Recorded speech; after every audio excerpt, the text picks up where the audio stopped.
Kimchi Chino! Upa.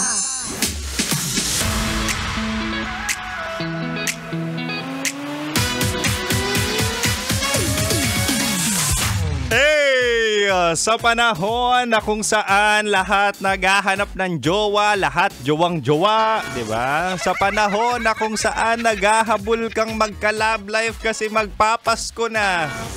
Alam ko yan, di ba? At nagkataon mahal, ikaw na nakikinig, sinuwerte ka, nasa relasyon ka, pero ikaw na lang ang nagsasalba. Huy! Mahal! Ano yung sa'yo? Kimchino입니다. Ay, nandito na naman ako na. Nahirapan ako pumasok. Huwag kang masaya dyan, Boy Pindot, ha. Pero ang hirap mahal. Ang hirap mag-commute. Ang hirap din naman magdala ng kotse. Pero dahil mahal na mahal ko kayo at ayokong hindi nyo ako maririnig ngayon, si Kim Chino ay tumakbo. Hey!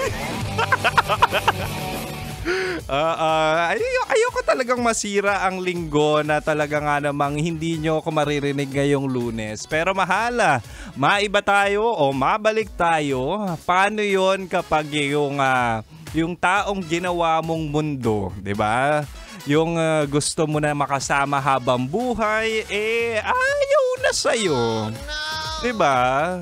Siyempre, kilala kita, marupok ka. Ang gagawin mo dyan, pipilitin mo pa rin, hahabulin mo pa rin. Alam ko yan kasi gawain mo yan. Hindi, ang akin lang naman mahal, tandaan mo tao ka, hindi ka aso. Hindi ka susunod kapag sinabing fetch.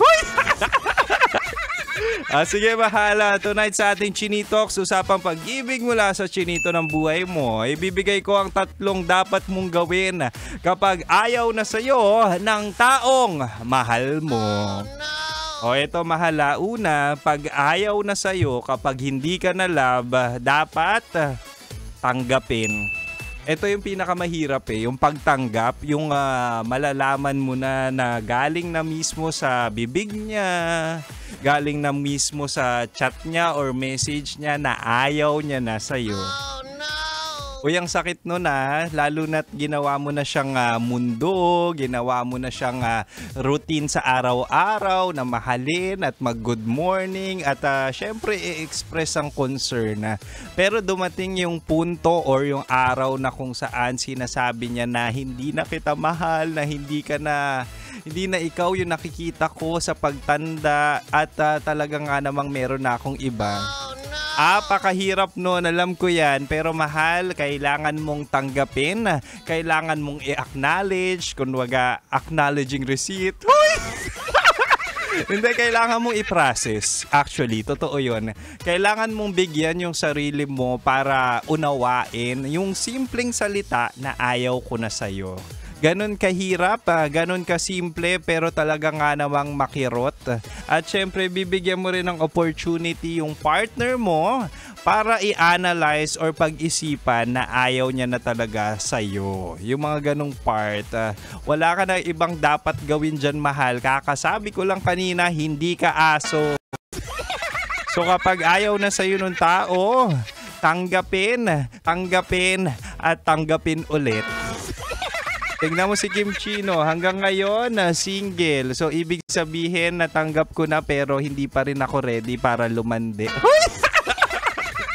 Anyway, mahal, isang bala pa lang yan. Meron pa akong 2 dito at hanggang 9 PM pang spicy opa mong si Kim Chino. Meron pa akong 2, mahal.